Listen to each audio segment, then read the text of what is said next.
41 साल बाद दिल्ली के सरस्वती विहार के जसवंत सिंह और उनके बेटे तरुणदीप सिंह को 5 दिन बाद इंसाफ मिल जाएगा।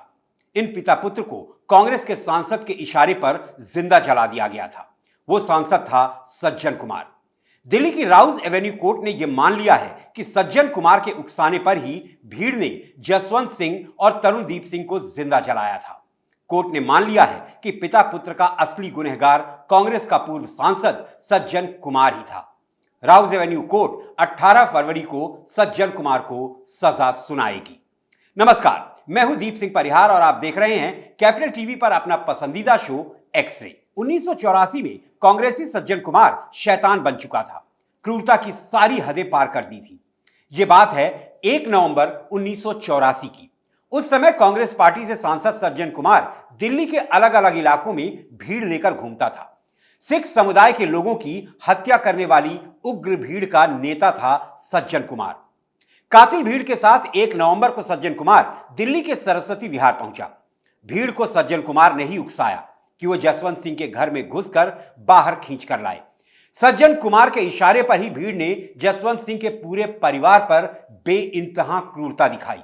परिवार के सभी लोगों को बेदर्दी से मारा पीटा गया, लेकिन सज्जन कुमार के अंदर बैठा शैतान इतने पर भी शांत नहीं हुआ और आखिरकार सज्जन कुमार के ही उकसाने पर भीड़ ने जसवंत सिंह और उनके बेटे तरुणदीप सिंह को जिंदा जला दिया। यह दर्दनाक वाकया दिल्ली के सिर्फ एक परिवार तक सीमित नहीं था। दिल्ली के सैकड़ों सिखों को उनके गले में टायर डालकर जला दिया गया था। सिखों के घरों में भीड़ ने जबरन घुसकर लूटपाट की। सिख महिलाओं के साथ बलात्कार की कई दर्दनाक घटनाएं हुई और बहुत तेजी से यह कांग्रेस प्रायोजित दंगा पूरे देश में फैल गया। आइए मैं आपको 1984 में हुए इस दंगे की बैकग्राउंड स्टोरी बताता हूं। शुरुआत हुई ऑपरेशन ब्लू स्टार से।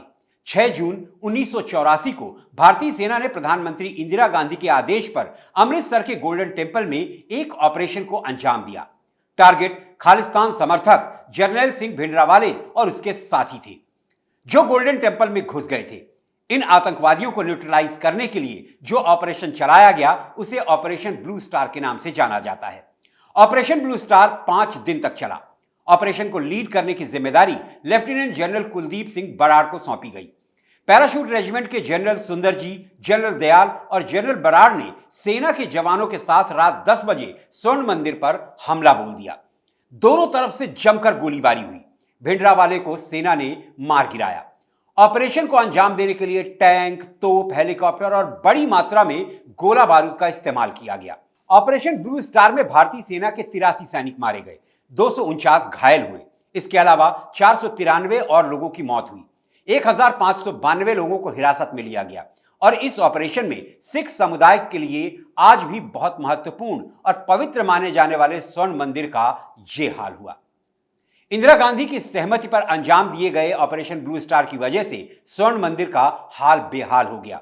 सिख समुदाय इंदिरा गांधी से बेहद नाराज था और इस नाराजगी की कीमत इंदिरा गांधी को जान देकर चुकानी पड़ी। 31 अक्टूबर 1984 की बात है। दिल्ली के एक सफदरजंग रोड पर इंदिरा गांधी का निवास था। 31 अक्टूबर को इंदिरा गांधी ने एक आयरिश फिल्म डायरेक्टर पीटर उस्तिनोव को इंटरव्यू के लिए वक्त दिया था। सुबह के 9 बजे थे।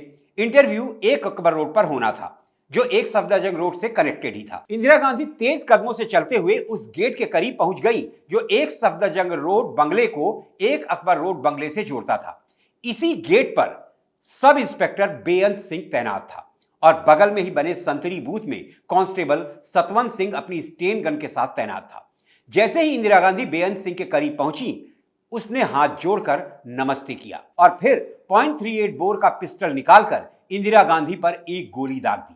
उसके बाद बेअंत सिंह ने इंदिरा गांधी के पेट में 2 और गोलियां मारी। सतवंत सिंह संतरी बूथ से निकला और स्टेन गन इंदिरा गांधी पर खाली कर दी।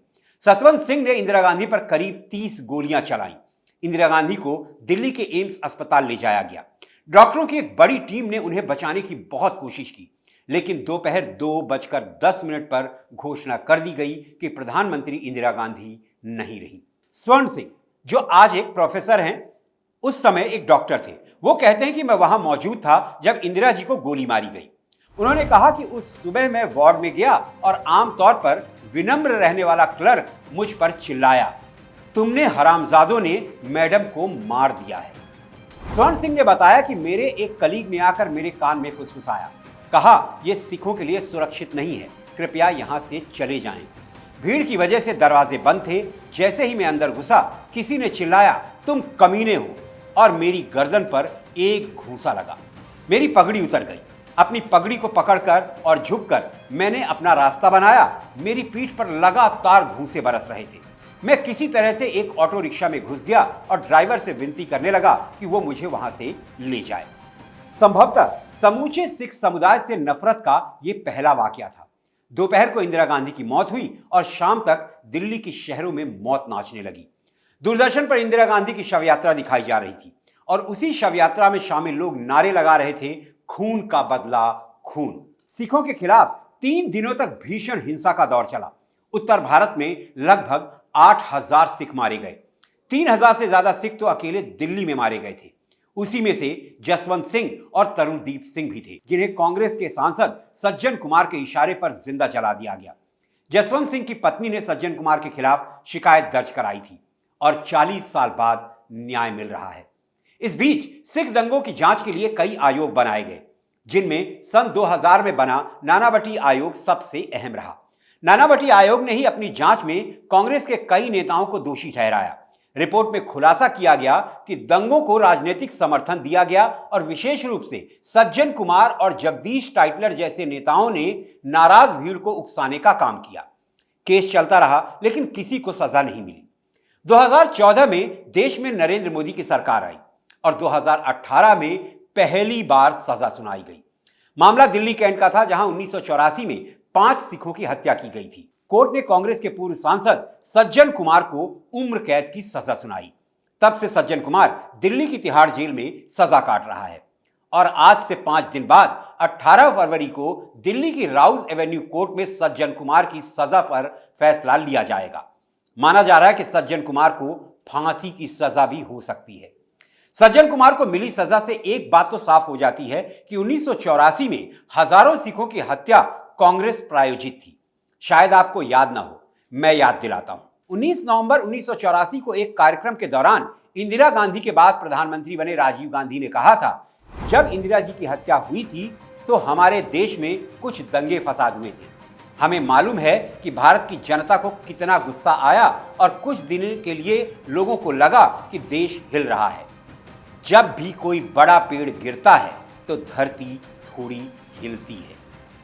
दंगों के करीब 30 साल बाद 2014 में तत्कालीन प्रधानमंत्री मनमोहन सिंह ने संसद में सिख विरोधी दंगों के लिए राष्ट्र से माफी मांगी थी। मनमोहन सिंह ने कहा कि मुझे न सिर्फ सिख समुदाय से बल्कि पूरे देश से माफी मांगने में कोई हिचकिचाहट नहीं है। मैं शर्म से अपना सिर झुकाता हूं कि ऐसी घटना घटी। पूर्व पीएम ने तब संसद में कहा था कि दंगा पीड़ितों से हम सभी को माफी मांगनी चाहिए, लेकिन ना उस समय राजीव गांधी ने माफी मांगी और ना ही राहुल गांधी ने माफी मांगी। 15 मार्च 1914 को सिर्फ इतना कहा, प्रधानमंत्री मनमोहन सिंह की माफी और सोनिया गांधी के खेद प्रकट करने से वो इत्तेफाक रखते हैं। एक इंटरव्यू के दौरान राहुल गांधी से पूछा गया कि कांग्रेस अध्यक्ष के रूप में उन्हें अपनी दादी और प्रधानमंत्री इंदिरा गांधी की हत्या के बाद 1984 के दंगों के लिए माफी मांगने में हिचक क्यों है। राहुल गांधी का जवाब तब भी यही था। यूपीए के प्रधानमंत्री ने माफी मांगी और कांग्रेस पार्टी के अध्यक्ष ने खेद प्रकट किया। मेरी भी ऐसी ही भावना है। ये गांधी और नेहरू की कांग्रेस पार्टी है, जिनके एक नेता सज्जन कुमार को हत्या के लिए भीड़ को उकसाने के लिए कोर्ट से सजा सुनाई जाती है, और उसी कांग्रेस के एक नेता राहुल गांधी हैं, जो अच्छी तरह जानते हैं कि कांग्रेस के कुछ नेताओं के इशारों पर हजारों सिखों की हत्या कर दी गई। बावजूद इसके उन्हें माफी मांगने में शर्म आती है। तो यह था 1984 के दंगों में कांग्रेस की नीति और नीयत का एक्सरे। आपको हमारी ये रिपोर्ट कैसी लगी, कमेंट करके बताएं। किस और मुद्दे की एक्सरे रिपोर्ट आप देखना चाहते हैं, वो भी सुझाव दें। और प्लीज कैपिटल टीवी को सब्सक्राइब करें, वीडियो को लाइक करें, दोस्तों और परिवार के साथ शेयर करें। मुझे आज के लिए अब इजाजत दीजिए। अगली एक्सरे रिपोर्ट के साथ आपसे फिर मुलाकात होगी। तब तक आप स्वस्थ रहें, सुरक्षित रहें। जय हिंद, जय भारत।